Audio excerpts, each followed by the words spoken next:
when you think back to 1980, what is the one moment all these years on inside that mission that still plays in your head from that time? Well, the whole thing, I thought would have been forgotten about a long time ago. And I'll say that because the lads I worked with, the John McAleisters and stuff, you know, when we were there, we still had 12 years to do in the army, in the SAS. So we never really talked about it. It was something that B Squadron did, you know, and you mentioned Robin, you know, yeah, he was there, but he's part of a reserve team. But we don't really we didn't talk about the ins and outs of what happened. People knew what happened. And to be fair, in B Squadron, it's the same with any operation you go on. But the thing that sticks out in my mind more than anything is I was proud to have become the leader as a Lance Corporal of the assault team. That's been well documented.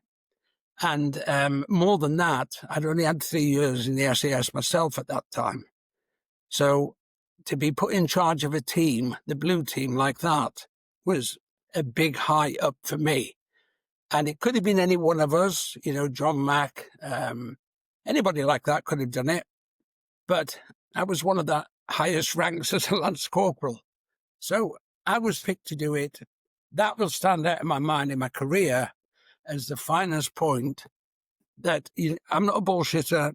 And to be honest, I tell the story as it is. Mine's never changed like some people's. It changes every time he has a story. Mine's been the same story from day one, throughout my book, throughout my history, throughout my career, throughout the film 6 Days. Everything has been the same. So for me, that was the highlight that stuck out, being allowed to lead those guys on that day, May the 5th, 1980, to rescue the 19 hostages that were left. And you mentioned that there are many different accounts of this story, and there's many stories that change over time. What is one thing you've heard that you would like people to realize maybe isn't accurate or isn't the truth? In the siege, you mean? Yes, in the account of that.